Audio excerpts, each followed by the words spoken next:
We're looking at Jeroboam, the evil influencer. Some people leave a lasting influence on society. And sadly, Jeroboam's was a terrible, terrible influence. And last week, we looked at some things, and if all we looked at was last week, you would think, wow, this man's going to be a great man of God. We saw how he was a son of a widow woman, but became a mighty man of valor. And it's not your upbringing, it's what you make out of it. And he was industrious, he was made a ruler, but he became rebellious towards Solomon. We'll talk about that. So God chose Jeroboam, and he said, you're going to get the 10 northern kingdoms. So Ahijah, the prophet, meets Jeroboam, and he's got this coat, and he rips it into 12 pieces, and he gives Jeroboam the 10 pieces. And he says, these are going to be 10 tribes that God gives you. Now, God made some special promises to Jeroboam, tremendous promises, but they were conditional promises. He said, if you listen to all my ways, if you'll obey my ways, if you do that which is right in my eyes, and if you obey all my laws like David did, he says, I am going to build you a sure house, and you are going to have somebody from your posterity, that's people that come behind you, on the throne. And what a tremendous promise. I mean, if that was the end of the story, you would think, wow, this is going to be one of the greatest kings Israel's ever had. I mean, he was a nobody, but he worked hard. He was industrious. He was a man of valor. But that's not the end of the story, sadly. And he became one of the worst, if not the worst king. And so let's continue on. In verse 40, it says, excuse me.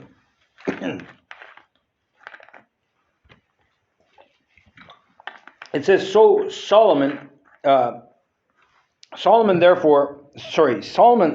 therefore to kill Jeroboam, and Jeroboam arose and fled into Egypt, unto Shishak, the king of Egypt, and was in Egypt until the death of Solomon. So Solomon hears about this, that God is going to give Jeroboam 10 tribes, and he's not happy about it. And so we don't know how Solomon knew. Quite likely the prophet himself may have told Solomon. Now, I want us to go back to verse 26 and 27.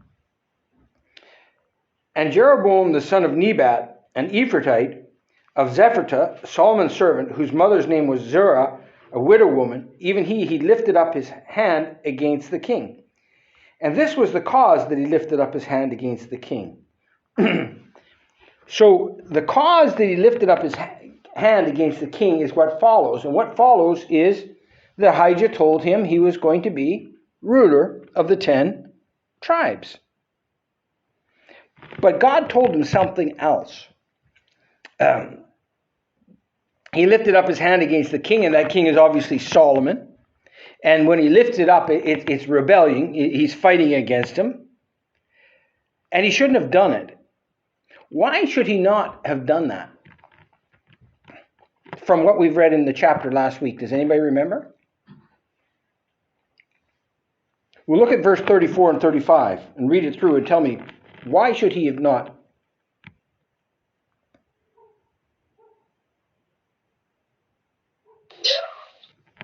Go ahead. Because it was God's plan.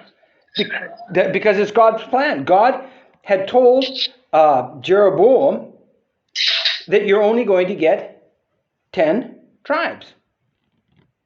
And moreover, he told Jeroboam that he's not going to do it during Solomon's life. So it would have been totally rebellious towards Solomon, but also towards God for Jeroboam to have rebelled against Solomon, right?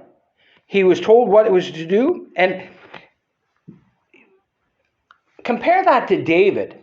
So we have here, Jeroboam is told that you're going to get the northern kingdoms, but you're not going to get it till the death of Solomon, and you're going to get 10 tribes. So what does he do? He rebels and starts to fight against Solomon.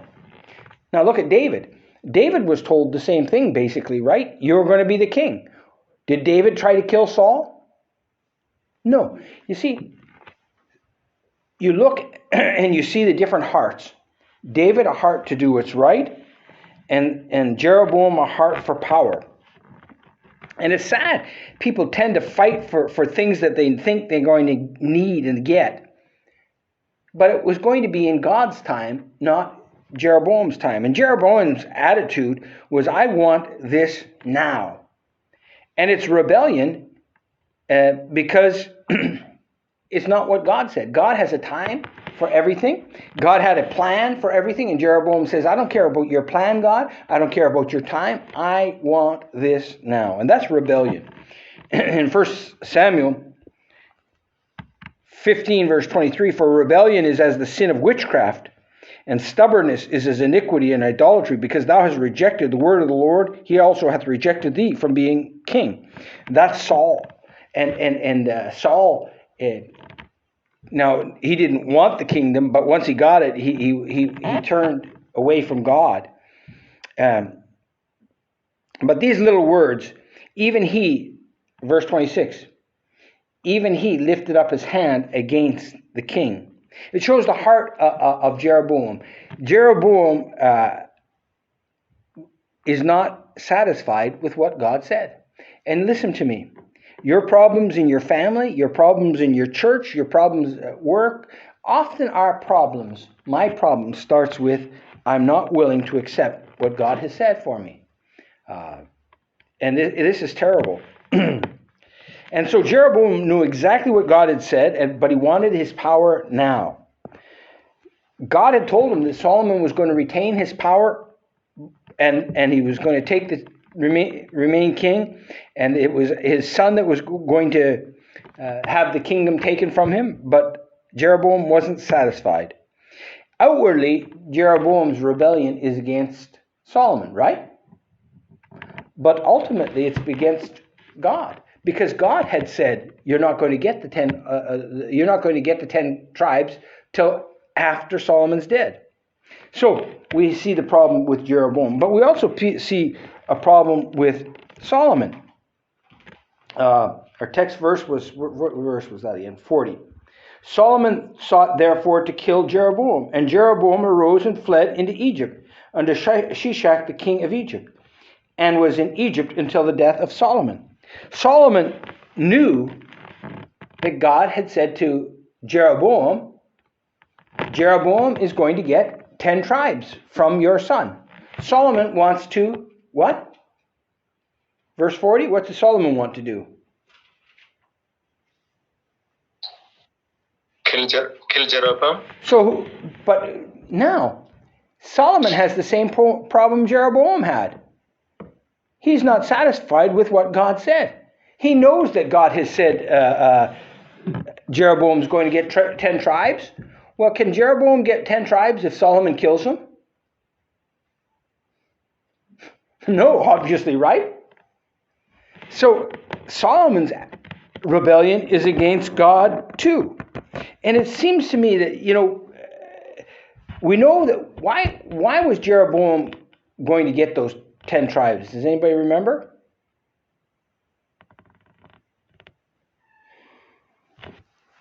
Nobody remembers?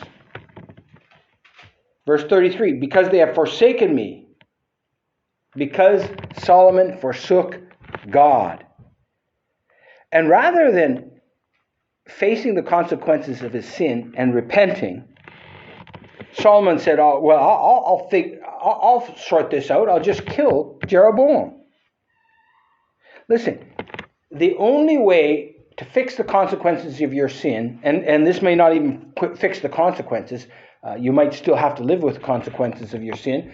A person that smokes all their life, cigarettes or whatever, might get cancer. They're going to live with the consequences of it. But when I sin, what I need to do is I need to repent, make restitution, and ask for forgiveness.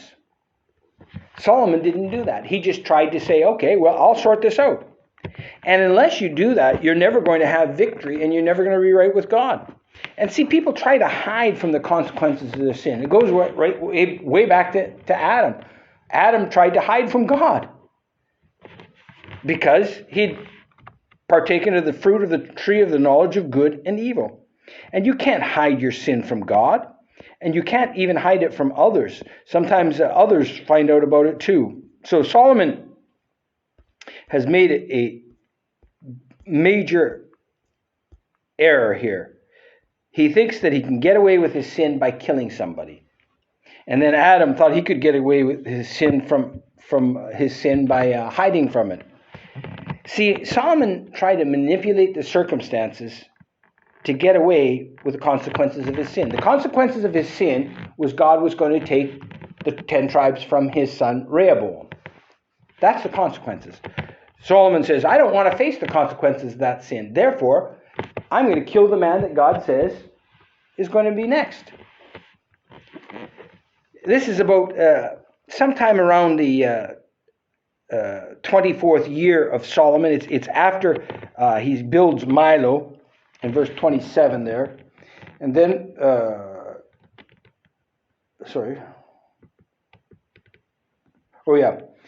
And this was the cause that he lifted up his hand against the king Solomon, against King Solomon built Milo and repaired the breaches of the city of David, his father. So we know the time. And you remember, Solomon started off very, very well. But now he's turned from God. And I want to read you what Matthew Henry says about this. Solomon foolishly sought to kill his successor. Had he not taught others that whatever devices are in men's heart, the counsel of the Lord shall stand? And yet he himself thinks he can defeat that counsel. How interesting it is. Okay, so now let's go back. We know the timing of this. It says in verse 30, Solomon sought therefore to kill Jeroboam. And Jeroboam arose and fled into Egypt unto Shishak, king of Egypt, and was in Egypt until the death of Solomon. So here we have something that's very important. We have two historical events coming together here. And this is the first time we actually get the proper name of a king of Egypt with a king of Israel. And so we know exactly when this happened. And I'm going to read you this. Shishak is the king, the first pharaoh mentioned in Scripture who can be certainly identified with any known Egyptian monarch. He is Sheshonach, or Sheshonach, the first of the monuments. And the Egyptian date for his ascension was 930 or 983. There's not the exact dates, which synchronizes with the according Hebrew reckoning of Solomon's 32nd reign. So this is really just for historical events. We can tie these two kingdoms together, and it's so interesting. Historically, and historians can find this very man ruling at the same time Solomon was ruling, and that's very interesting. But this fellow we're going to see, this Shishak, is not a friend of Solomon's. He starts off being a friend of Solomon's, but he turns. And so Jeroboam fled to Egypt. And this was a common thing for people fleeing at that time. But we have to see between the lines here that there's a bit of a problem now. If he flees to Egypt, therefore it means that the king in Egypt is going to protect him, right? Well, there's a big connection here between Solomon and the king of Egypt. What is it? It's a marriage. Solomon is married, I forgot, I think it's either the king's sister or his daughter. I should have this in my notes and I've forgotten. But they are so closely aligned, but now they're not aligned. Now, why? There's two possible reasons that I see why this king and Solomon are no longer getting together. Obviously, the first one would be that the king of Egypt would be very unpleased with Solomon taking other wives besides his Egyptian wife. And the other thing is, he could be jealousy of Solomon and his kingdom. But this Shishak actually invades Israel. If we go to chapter 14, so Solomon dies, Jeroboam gets the 10 tribes as God said, and Rehoboam, Solomon's son, is made king of the southern 2 tribes, Benjamin and Judah. Sometimes only just called Judah because Benjamin is smaller. But in 1 Kings chapter 14, verses 25 and 26, and it came to pass in the 5th year of King Rehoboam that Shishak, the king of Egypt, came against Jerusalem. And he took away the treasures of the house of the Lord, and the treasures of the king's house, he even took away all. And he took away all the shields of gold which Solomon had made. So this Shishak that Jeroboam flees to becomes a great enemy of the southern tribes, and he takes away, he plunders the palace and he plunders the temple. But it tells us something. Jeroboam must have known that Shishak and Solomon were enemies basically by this time, right? I mean, you're not going to flee to somebody that's going to be friends with Solomon, would you? That wouldn't make any sense. So they become enemies. Now, what happens to Jeroboam? He could have fled lots of places. He could have, like David, gone around to different places in Israel. But he went to Egypt. And guess what he learned in Egypt? All kinds of false gods. In Jeremiah 10 it says, "Thus saith the Lord, learn not the way of the heathen, be not dismayed at the signs of heaven, for the heathen are dismayed at them."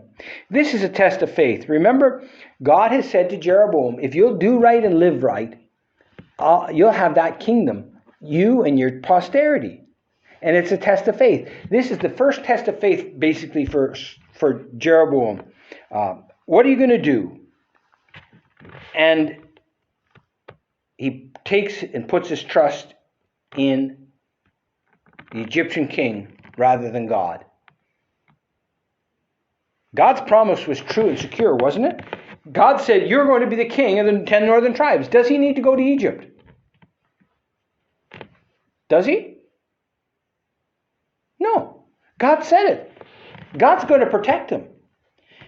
In Psalm 118, verse 9, and I think this is one of the 2 middle verses in the Bible, but it says it's better to trust in the Lord than to put confidence in princes.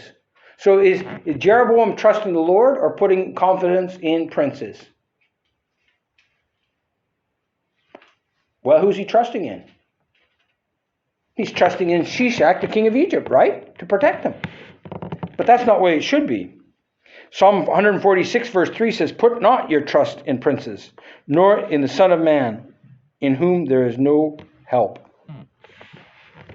So rather than turning to God for help, saying, God, I'm going to be that godly king you want me to be. I'm going to submit to you.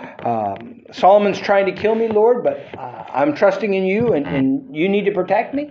He ran to the world and learned to be like the world. And then there's the sad verse at the end of this verse. And Solomon sought therefore to kill Jeroboam, and Jeroboam arose and fled into Egypt, into Shishak, king of Egypt, and was in Egypt until the death of Solomon. This is a very, very sad way to talk about the end of Solomon, just the death of Solomon. Solomon is such a sad character. It's pitiful when you look at his life. Started off so well. Genius, enthusiasm, everything. But he marred it by marrying an Egyptian woman and then basically turning, and then more women, and turned to the gods of the Egyptians and the gods of all the people around him. And the wisest man in the world became a fool. And what a sad thing. And let me read you this quote. The sun went down in a thick blank of clouds, which rose from an undrained marshes of his soul and stretched up high into the western horizon. His career in its glory and its shame preaches the lesson which the book of Ecclesiastes puts into his mouth as the conclusion of the whole matter. Fear God and keep his commandments, for this is the whole duty of man. Sadly, Solomon didn't do it, and as we're going to see in the coming weeks, Jeroboam doesn't do it either. So, as we are studying the life of Jeroboam, we see he's started off making some very bad decisions. First bad decision is God had promised him a kingdom, and he said, I'm going to get that kingdom my way. And his way was to lift up his hand against King Solomon. He didn't do it. He didn't need to do it. God said he was going to give him the kingdom anyways, right? God didn't say, I'll give you the kingdom if you'll fight against Solomon. He said, I'm going to give you this kingdom. Just believe me. But he tried to do it his own way. And that was a very sad testimony. Listen, you don't try to get things sorted out your own way. Just leave it with God. God will sort it out. And then the second major thing we see tonight is that he went to Egypt. He shouldn't have fled to Egypt. He should have stayed in Israel. In Egypt, he learned the way of the Egyptians. And Egypt is a picture of the world and turning away from God. And that's exactly what he did. So we know when he comes back and does become king, he's not going to be a good king. Because he learned all the ways of the world. And he's just going to be like that. And what a sad testimony. And then the saddest testimony of us all is how Solomon's death is recorded. So Solomon sought therefore to kill Jeroboam, and Jeroboam arose and fled into Egypt, unto Shishak the king of Egypt, and was in Egypt until the death of Solomon. Very sad ending to this for Solomon. And sadly, in the coming weeks, we're going to see the sad ending for Jeroboam and what he could have become had he just believed God and trusted in God and walked in the ways of God. But he didn't. And in the coming weeks, we're going to see what a terrible influence he had on society. Let's close in a word of prayer.